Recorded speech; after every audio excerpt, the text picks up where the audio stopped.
When I was 10, I played a late-night game of flashlight tag with a bunch of neighborhood kids. If you don't know what flashlight tag is, it's the same as tag, except you play it in the dark. The person who's it gets a flashlight, and they have to yell the name of the person they see with it in order to tag them.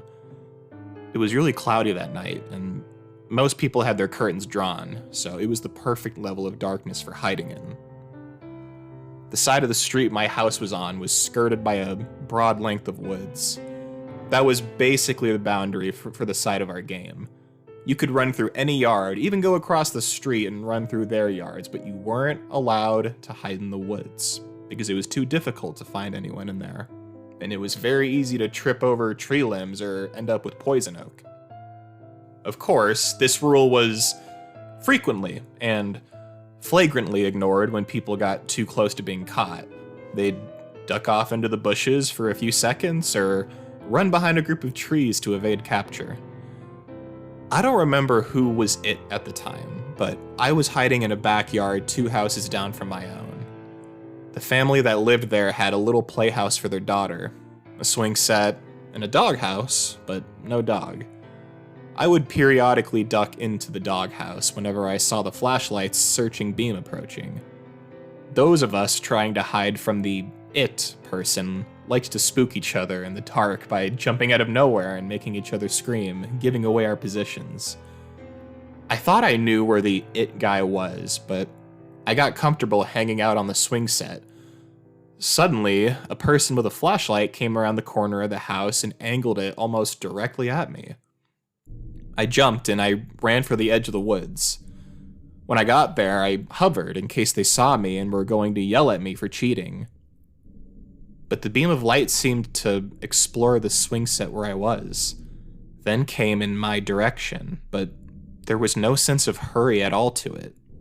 And I wondered for a second if maybe I'd attracted the attention of the homeowner. Most people on the block knew that we were out playing flashlight tag, but you can never be sure that someone won't get nervous if you stay in their yard for too long. So I crouched down in the grass and I waited to see who it was. They shined the light right at my face, and I tried to cover it with my hands to avoid identification. The creepy thing was, they never said anything. Just shined the light on me. "You got me!" I exclaimed, hoping that if it was the homeowner, they'd realize I thought they were the flashlight tagger. Then I realized that 2 houses down, people were yelling, and there was the it guy's flashlight beam chasing them around. I stood up and tried to see who was shining the light on me, but they just stood there, not moving, not saying anything. I felt a little freaked out. "If you don't want us playing in your yard, then I'll go tell them that it's off limits, okay?" The person started walking toward me. I didn't feel right, so I started walking toward the edge of the yard. The person just kept shining the light on me and coming toward me. So I ran. When I looked back, the person with the flashlight was running too. And they were an adult, much bigger and much faster than me. I felt scared now, not sure of why this person was chasing me. I was running toward where the other kids had been, but they were gone now. It just seemed to be me and the person with the flashlight. So I turned right and I ducked into the woods.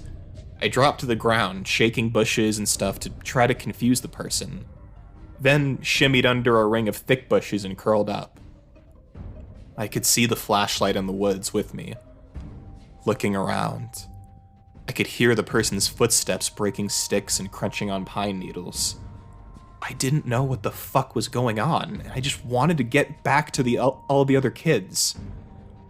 Eventually, the flashlight wandered deeper into the woods, and I crawled quiet as a mouse back to the edge of the trees and then got up and ran toward the street.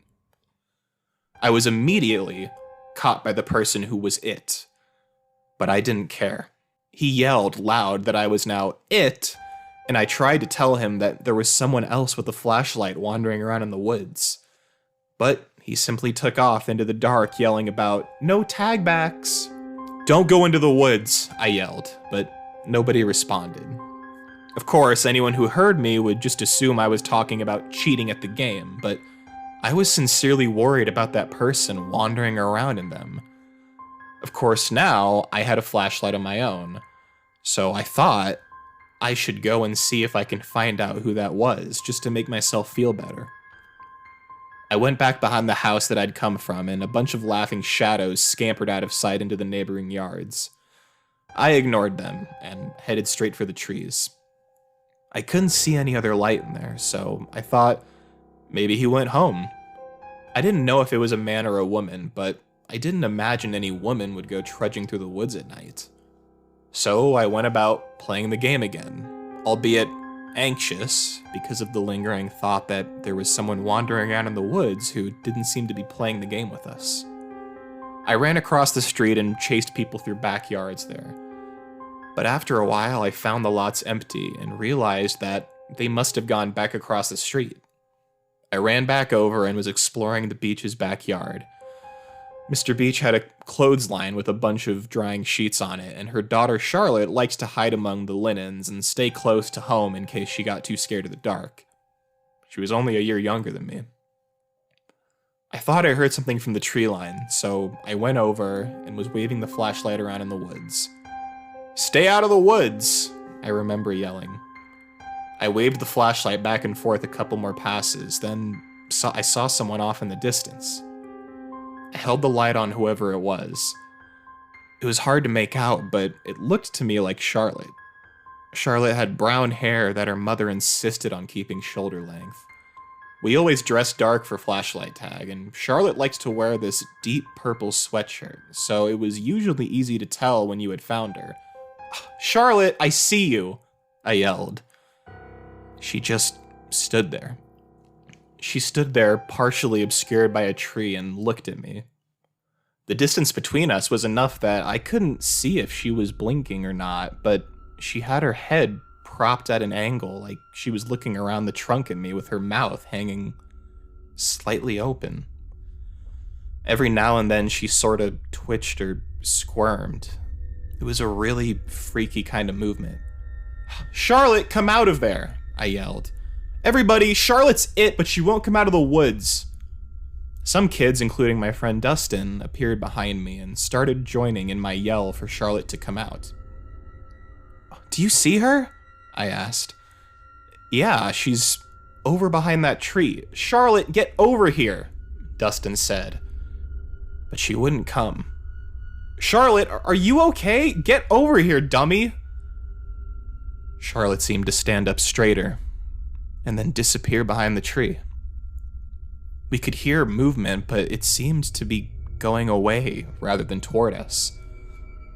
Dustin started shouting Charlotte's name again and trudging into the woods after her, but I grabbed him and gave him my flashlight to take with him. I was scared again, because this all seemed surreal. I went to Charlotte's house and knocked until her father answered. "Mr. Beach, Charlotte won't come out of the woods, and I'm worried about her." I wasn't sure if he'd take me seriously, but he rolled up his newspaper and disappeared into the closet behind the door for a moment before returning with a huge flashlight strapped to a car battery. "Show me where she is," he told me. So I led him to the woods and pointed to where I'd seen her. She was right there, by a tree, but she wouldn't come out, and she was acting like she was sick or something. A bunch of other kids kept calling, "Charlotte! Charlotte!" And I could see Dustin's flashlight beam moving around through the trees. Mr. Beach went in after him. They explored the woods for a good 15 to 20 minutes, and Mr. Beach started getting real angry. We could hear him yelling very loudly for Charlotte, threatening her with all sorts of punishments if she didn't get her ass back in the backyard that instant. The game was over by now, and we kids just stood there in the beach's backyard among the linens and watched. Dustin came running back out of the bushes with a dead flashlight. Eventually, Mr. Beach came back out of the woods. "Game's over, kids," he said. "Get inside. Ask your folks if they can help me and to bring flashlights." We all ran back home. My dad went out with 3 different flashlights. My mother went and turned on all the lights in the back rooms and opened the curtains and shades to help illuminate the backyard. I sat on the couch, all upset, and she eventually came back and hugged me and sat with me while I told her about the person with the flashlight chasing me down and how I thought that maybe Charlotte had run into him. Mr. Beach had gone inside and called to report a missing child. They brought huge lights and did a march through the woods, checking very thoroughly, but didn't find her. My mother told my dad what I had told her. He told an officer, and I ended up giving a statement. They went to the house 3 doors down and knocked, but the folks that lived there had been asleep and they didn't know who would have been in their backyard. The police asked all up and down the neighborhood, but nobody claimed to know anything. The other end of the woods came to a back road mainly used by logging trucks.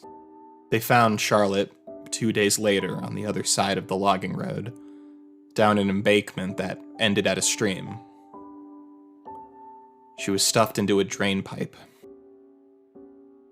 Her neck had been broken and she was apparently stabbed multiple times afterward.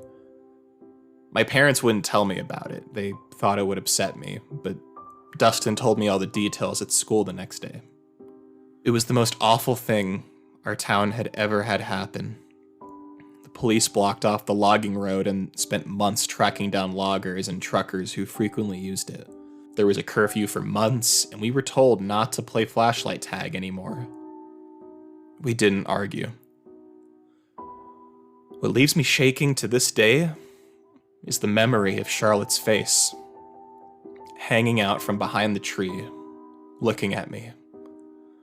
Sometimes I wonder if at that moment I had been witnessing her death. And I wonder if that had almost been me.